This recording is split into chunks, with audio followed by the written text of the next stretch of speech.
Dewa Perang Ye-Shikai. Bab 1226. Hantu itu gemetar. Dia tidak menyangka seseorang akan tiba-tiba masuk. Dia berbalik dan melihat bahwa itu seharusnya salah satu mandor pelayan. Rumah besar keluarga Chen sangat besar, dan ada banyak orang yang tinggal di dalamnya, termasuk personel inti, tetua, dan sebagainya, jadi tentu saja ada banyak pelayan, dan tentu saja ada banyak mandor kecil. Siapa kamu? Kenapa aku belum pernah melihatmu sebelumnya? Hantu itu tentu saja merasa bersalah, tetapi dia tetap tenang. Sebaliknya, sang mandor tidak dapat menahan rasa curiga karena pria di depannya tidak mengenakan seragam pelayan. Saya di sini untuk diperiksa atas perintah atasan saya. Hantu itu kembali sadar. Dia sekarang menjadi anggota agensi, bayangan. Semakin takut dia, semakin curiga dia. Jika mandor ini tinggal di keluarga Chen lebih lama, dia seharusnya mendengar beberapa informasi tentang agensi, bayangan. Dengan cara ini, mungkin hantu itu bisa menakuti mandor ini. Benarkah? Tapi mengapa aku tidak tahu sebelumnya? Jika menyangkut urusan atasanmu, giliranmu untuk bertanya lebih banyak. Hantu itu berkata dengan kasar, dan nadanya cukup agresif, yang membuat mandor di depannya tidak berani bertanya lebih banyak. Bagaimanapun, siapapun yang bisa memasuki keluarga Chen seperti ini seharusnya bukan orang jahat. Mandor tidak berani ikut campur dan sudah cukup baginya untuk melakukan pekerjaannya sendiri dengan baik. Lalu apa ini? Mandor itu melihat gerobak makan di sebelah hantu itu. Di keluarga Chen, mustahil bagi pembantu biasa untuk menggunakan gerobak makan untuk membawa piring. Oh, menantu laki-laki saya benar-benar tidak menyukai hidangan hari ini, jadi dia mengembalikannya. Saya peringatkan Anda, berhati-hatilah di masa mendatang, atau Anda akan kehilangan jabatan Anda. Ya, terima kasih atas pengingatnya. Mandor itu mengangguk berulang kali. Dia tahu identitas Ye-Shikai. Mungkin di mata para pelayan, Ye-Shikai hanyalah seorang gigolo, tetapi dia juga suami Chen Yuxin. Hanya dengan sepatah kata, dia bisa memecat seorang pelayan yang tidak disukainya dalam hitungan menit. Mereka sama sekali tidak berani mengabaikannya. Keluarga Chen. Ye-Shikai mengelus luka di perutnya. Akhir-akhir ini, meskipun Chen Yuxin terus meminta maaf dan menjelaskan kepadanya, bahkan saat dia sedang tidur, dia akan terbangun oleh tangisan Chen Yuxin, dan kemudian dia akan melihatnya menangis dan menceritakan kisahnya, dengan air mata di matanya. Bahkan jika Ye-Shikai masih memiliki dendam di hatinya, dia tidak bisa melampiaskannya. Ia mencoba mengalirkan energi internalnya, tetapi tidak ada reaksi sama sekali di dantiannya. Jika praktisi diibaratkan sebagai mesin, maka dantian adalah baterainya. Jika baterainya rusak, energi internalnya tidak dapat digunakan. Ye-Shikai ingin mengalirkan saraf dalam dan sutra Kaisar Xuan, tetapi hasilnya adalah rasa sakit yang tajam di dantiannya. Selain itu, tidak ada efek lain. Ye-Shikai memeras otaknya dan mencoba segala cara yang bisa dilakukannya, tetapi tidak ada yang berhasil. Setelah gelisah selama 2 jam, ia akhirnya menerima nasibnya dan berbaring tak berdaya di tempat tidur, wajahnya penuh kelelahan. Di balik kelelahan itu, ia tampak merosot. Jika ia kehilangan kekuatan batinnya, bagaimana ia akan melindungi orang-orang di sekitarnya di masa depan? Ia bahkan mungkin membutuhkan orang lain untuk melindunginya. Saat sedang berpikir, Ye-Shikai pun tertidur. Terkadang, saat pikirannya terlalu banyak dan tidak dapat menyelesaikannya, lebih baik tidur siang. Pada saat yang sama, pintu kamar perlahan didorong terbuka, dan Chen Yuxin berjalan masuk perlahan. Langkah kakinya sangat ringan, seolah-olah dia khawatir akan membangunkannya. Namun, Ye-Shikai tidur sangat nyenyak, dan dia tidak bereaksi sampai Chen Yuxin berbaring di sampingnya. Sebenarnya, Chen Yuxin melihat penampilannya yang dekaden akhir-akhir ini dan merasakan sakit di hatinya. Dia dengan lembut mengulurkan tangan dan membelai pipinya. Xiao Kai, kali ini, apakah aku benar-benar salah? Chen Yuxin memikirkan banyak hal, perlahan-lahan duduk, dan berlutut di samping Ye-Shikai, menatapnya dengan matanya, air mata menetes di pipinya. Dia benar-benar tidak ingin melakukan ini. Dia telah menyesalinya akhir-akhir ini, tetapi tidak ada obat penyesalan di dunia ini. Apa yang telah dilakukan harus dilanjutkan. Yun Cheng, Sekte Gu. Permisi, apakah Anda kesini untuk membeli tanaman obat atau berobat? Seorang murid Sekte Gu berjalan keluar pintu dan melihat orang-orang di depannya. Mereka tampak familiar. Apakah Anda pernah ke Sekte Gu saya sebelumnya? Benar, kami pernah ke sini. Jiqian menoleh dan melihat orang-orang di belakangnya. Mereka adalah Nightmare, Soul Destroyer, Demon Princess, dan yang lainnya. Silakan minta pemimpin kalian untuk keluar. Aku punya sesuatu yang penting untuk didiskusikan dengannya. Jiqian mengangguk. Sejujurnya, dia tidak ingin datang ke sini. Pertama, saat pertama kali Jiqian muncul di gerbang Sekte Gu, dia hampir berkelahi dengan Wuyan, dan itu semua karena Ye-Shikai. Kedua, Jiqian masih berharap untuk menggunakan kemampuannya untuk membantunya. Namun, dia tidak dapat memperbaiki dantian yang hancur, dan dia takut tidak ada seorang pun di keluarga Ji yang dapat melakukannya. Di antara orang-orang yang dikenal Jiqian, hanya Wuyan dari Sekte Gu yang mungkin punya cara. Kepala sekolah sangat sibuk, tolong beritahu kami identitas Anda. Saya dari keluarga Ji di Yanjing. Mohon informasikan kepada saya secepatnya, kata Jikian sambil membungkuk. Baiklah, tunggu sebentar. Deli Bulan, menurutmu apakah Sekte Gu ini punya cara untuk memulihkan kekuatan internal Dewa Hades? Nightmare sedikit khawatir. Setelah mendapatkan informasi yang tepat dari hantu itu, dia mencoba mencari cara untuk membangun kembali dantiannya di dunia bawah tanah, tetapi dia tidak berani membuat terlalu banyak keributan. Jika musuh istana dunia bawah mengetahui bahwa Yesike telah kehilangan kekuatan internalnya, maka mereka akan menyerbu masuk. Tanpa Yesike, mereka tidak akan ragu. Bahkan jika mereka harus mempertaruhkan nyawa mereka, mereka akan bergegas untuk membagi kekuatan istana dunia bawah. Sulit untuk mengatakannya. Sekte Gu memiliki banyak teknik rahasia yang hilang, tetapi saya tidak tahu apakah ada orang yang dapat membangun kembali dantian. Saya tidak yakin. 10 menit kemudian, ledakan. Mata semua orang tertuju ke pintu, dan seorang wanita berbalut kain kasa putih berjalan keluar dengan cepat. Setelah lama tidak melihatnya, Wuyan tampak lebih cantik. Itu mungkin karena dia telah tinggal di pegunungan selama bertahun-tahun. Wuyan hampir terisolasi dari dunia luar. Oleh karena itu, dia tidak memakai riasan dan pakaian serta penampilannya sangat tradisional. Namun, ini justru menonjolkan temperamennya, murni dan polos, kesepian dan sombong. Nona Ji, saya tidak menyangka Anda akan datang. Wuyan juga tahu bahwa seperti kata pepatah, seseorang tidak akan mengunjungi suatu tempat tanpa permintaan. Jika Jikian tidak memiliki urusan mendesak, dia tidak akan menempuh perjalanan ribuan mil dari Yanjing ke desa pegunungan ini. Hanya ada satu alasan mengapa dia datang, dan itu adalah Yesike. Ya, saya punya sesuatu yang mendesak untuk dilakukan kali ini, jadi saya minta maaf telah mengganggu Anda. Silakan masuk, seseorang akan membuatkan teh untuk Anda. Di dalam rumah. Apa, dantiannya hancur. Setelah mendengarkan cerita Jikian, ekspresi Wuyan berubah drastis. Dia mengira Yesike sangat kuat dan paling-paling dia diracuni oleh racun yang tidak bisa disembuhkan. Dia tidak menyangka bahwa situasi kali ini begitu serius sehingga dantiannya hancur. Ya, situasinya mendesak, jadi saya akan langsung ke intinya. Bab 1227. Jikian tidak tahu bahwa Wuyan juga sangat mencintai Yesike, gadis yang tampak dingin dan acuh tak acuh ini tetapi memiliki hati yang kekanak-kanakan dan obsesi yang bodoh dengan cinta. Namun, Yesike sudah menikah. Pertama, Wuyan meremehkan menjadi pihak ketiga. Kedua, dia adalah pemimpin Sekte Gu dan harus mempertimbangkan ribuan pengikut di bawahnya. Jika seorang pemimpin menikah, apa yang akan terjadi pada para pengikut?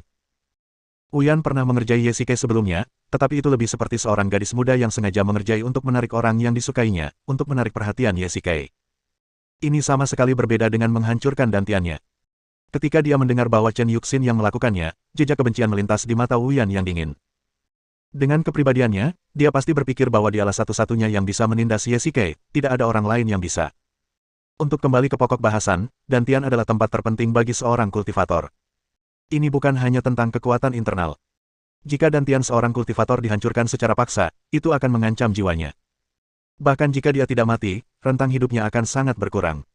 Namun, menghancurkan dantian selalu dianggap sebagai cara yang paling kejam. Mengenai teknik untuk memperbaiki dantian, bukan berarti teknik itu tidak ada.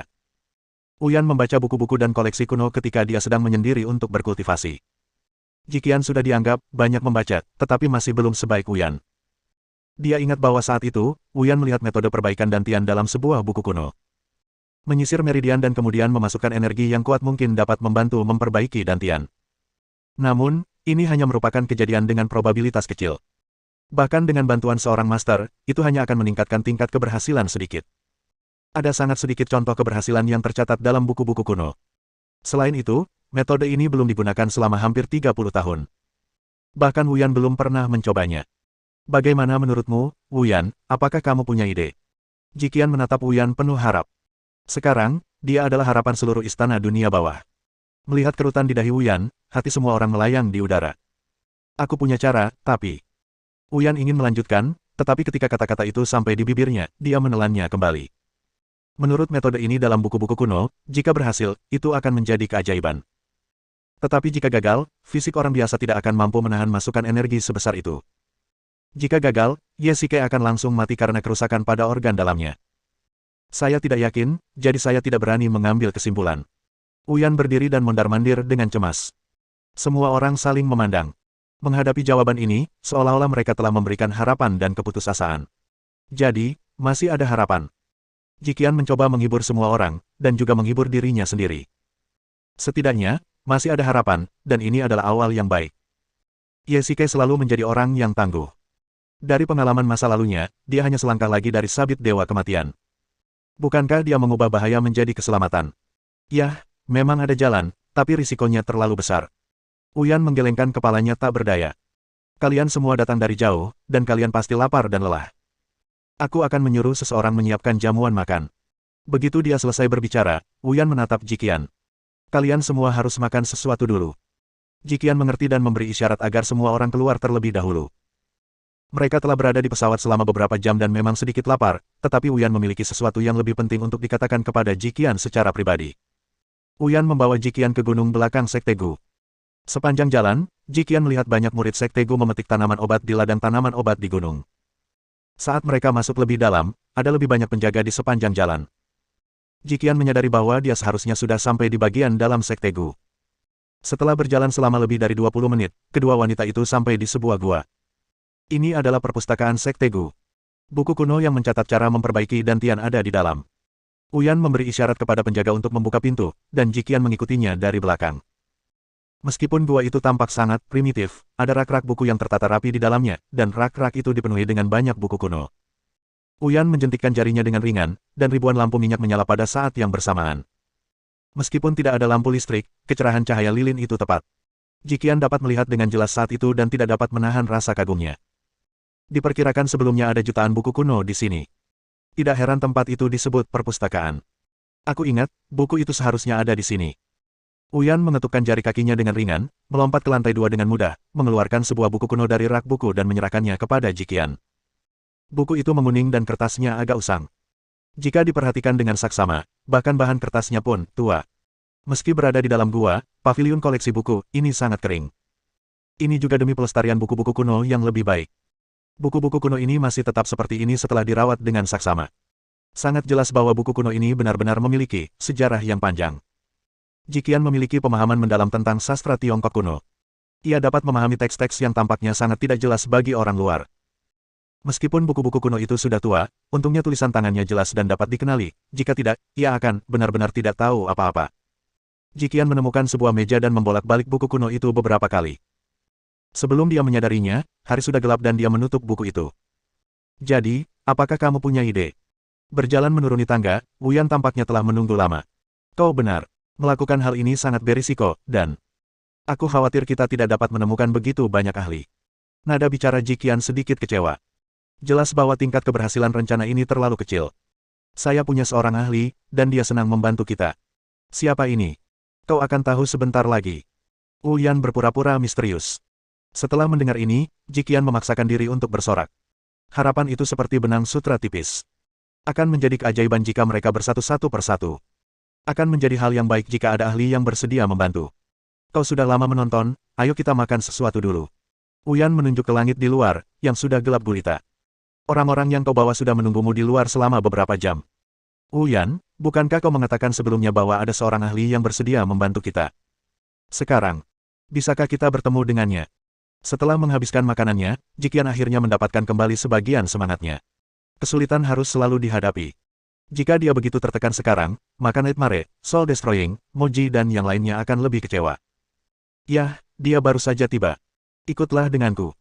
Uyan memberi isyarat kepada beberapa murid untuk memimpin jalan dan membawa semua orang ke ruang tamu. Jiqian tidak bisa menahan rasa ingin tahu tentang siapa guru ini. Semua orang di Istana Dunia Bawah juga sangat penasaran. Beberapa orang datang ke pintu ruang tamu dan murid itu perlahan membuka pintu. Haha, lama tak berjumpa, Nona Ji. Suara riang terdengar dari dalam rumah, dan mata semua orang tertuju pada pria di depan mereka. Dia mengenakan gaun kain abu-abu, sepatu dan kaos kaki kain, serta sepasang kacamata hitam. Ini tampak seperti seorang peramal. Bab 1228. Ini. Semua orang saling memandang dengan bingung. Jelas bahwa mereka semua meragukan ahli di depan mereka, yang berpakaian seperti peramal atau dukun. Sekilas jelas bahwa orang seperti itu tidak serius, jadi seberapa cakap dia. Dugu senior, aku sudah lama mendengar tentangmu. Meskipun tidak ada seorang pun di Istana Dunia Bawah yang mengenal orang ini, Jiqian pernah mendengar Ye Shike menyebut nama Dugu Tianke, seorang dokter dan peramal hebat. Tentu saja, orang-orang yang tidak mengenalnya tentu akan mengira dia adalah seorang peramal yang suka berbohong. Nona Ji memang seorang wanita dari keluarga bangsawan. Setelah bertemu dengannya hari ini, saya dapat melihat bahwa dia layak menyandang reputasi itu. Dugu Tianke suka bercanda. Kata, layak menyandang reputasi, lebih merupakan pujian atas kecantikannya daripada penegasan temperamennya. Meskipun dia tidak tercantum di antara 4 wanita tercantik di Yanjing, itu sebagian besar karena dia tidak berada di Yanjing selama bertahun-tahun. Kalau tidak akan ada begitu banyak pemuda dari keluarga bangsawan yang datang untuk melamarnya baru-baru ini.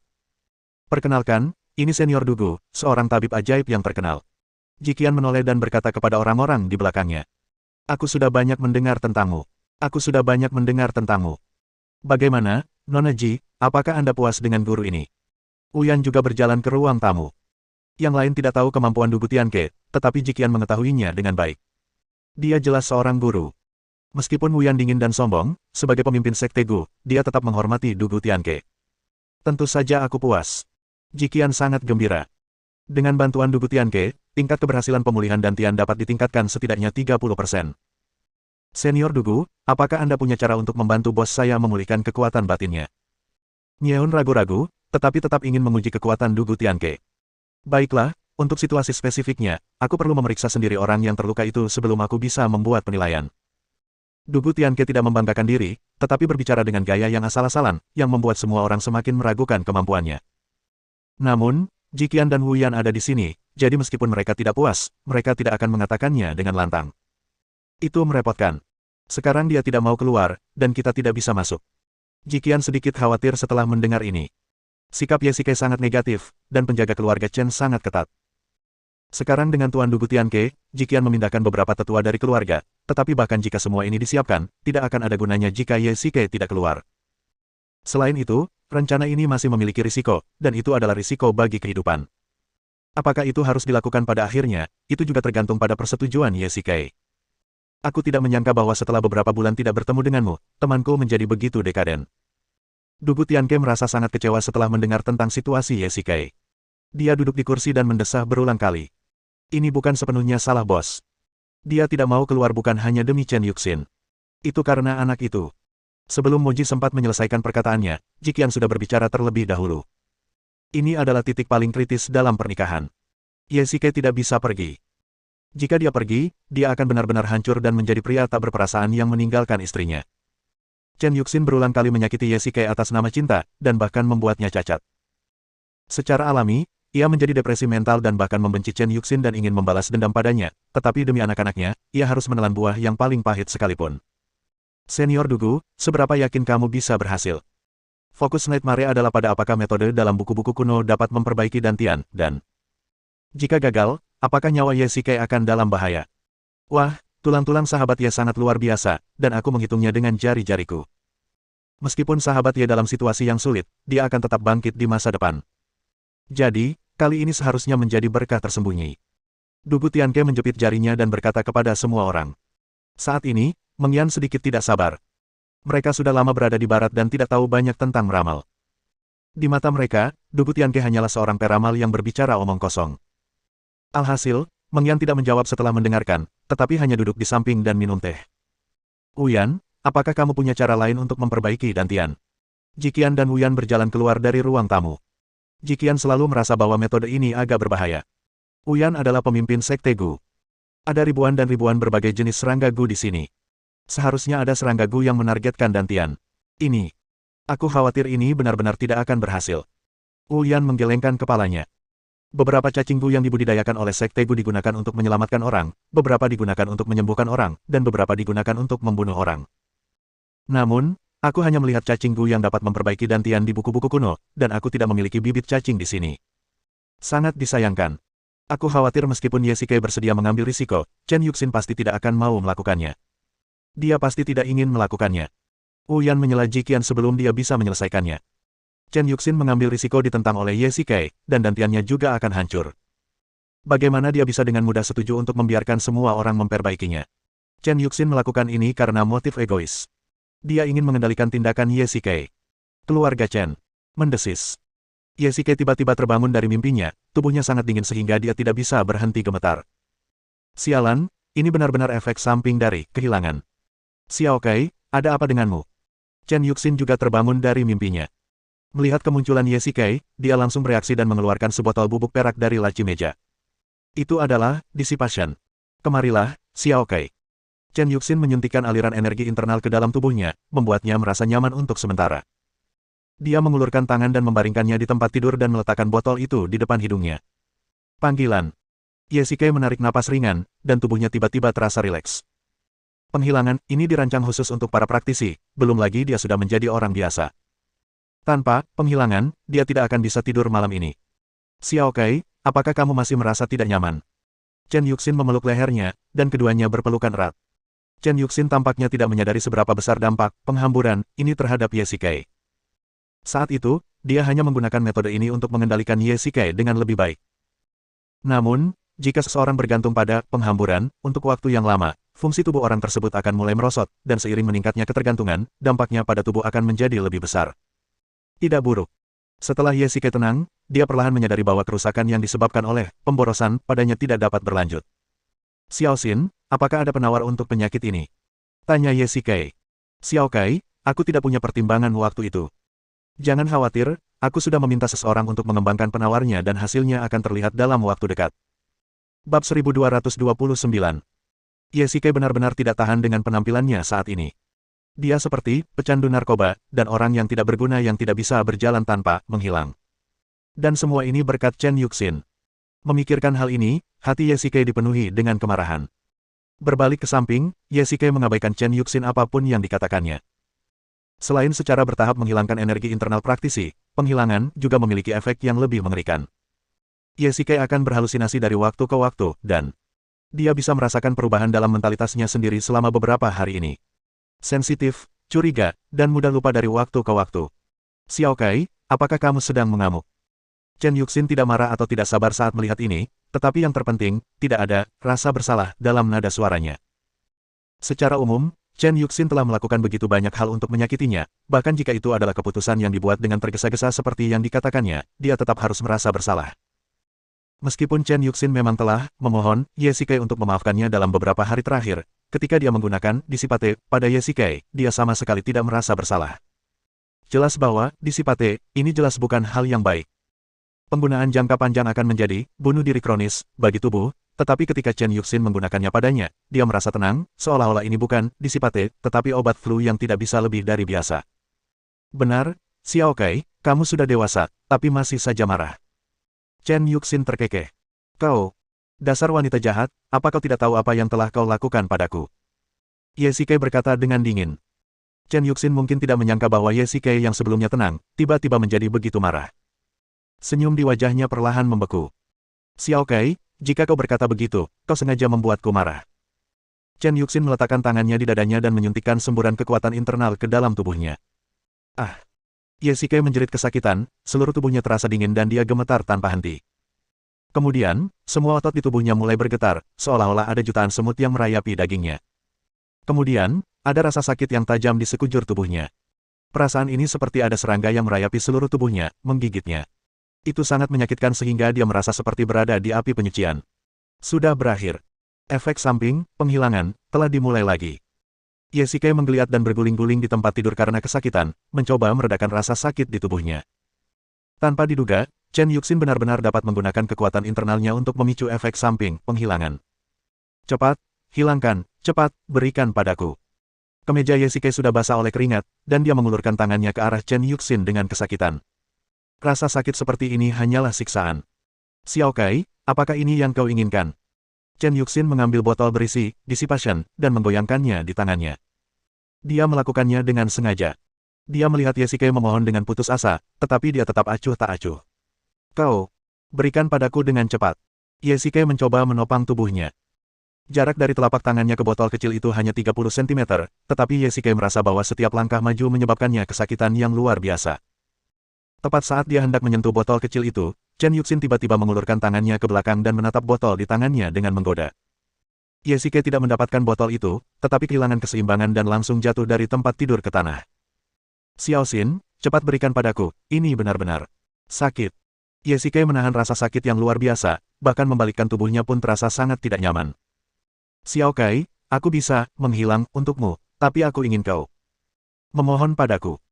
Chen Yuxin perlahan berjongkok, berbisik di telinganya. Apa katamu? Ye Shikai berdiri di sana dengan linglung. Dia tidak menyangka Chen Yuxin akan mengajukan permintaan seperti itu. Pada saat ini, Chen Yuxin memiliki senyum main-main di wajahnya. Perasaan ini membuatnya merasa sangat aneh. Apakah ini masih Chen Yuxin yang dikenalnya? Aku mohon padamu.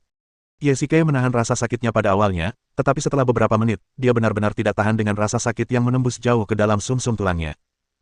Dia bukan lagi seorang kultivator, dan efek samping dari pemborosan bahkan tidak dapat dilawan oleh para kultivator. Tepat setelah dia selesai berbicara, Ye Shikai pingsan karena rasa sakitnya. Haha. Chen Yuxin tertawa seperti orang gila, perlahan-lahan menundukkan tubuhnya, dan meletakkan botol itu di depan hidungnya. Setelah beberapa kali bernapas, Ye Shikai akhirnya terbangun. Ketika dia mengangkat kepalanya, dia tiba-tiba merasakan rasa takut. Apakah wanita ini Chen Yuxin? Xiao Kai, jangan khawatir. Penawar racun, disipasi, sudah dikembangkan. Benda ini tidak baik untuk tubuhmu, tetapi sampai penawar racunnya dikembangkan, kamu tetap harus menggunakannya. Guzong. Nona Ji, kemarilah dan lihatlah ini. Uyan memanggil Jiqian ke meja laboratorium, yang di atasnya diletakkan banyak cawan petri, dan ada banyak wadah di rak di bagian belakang.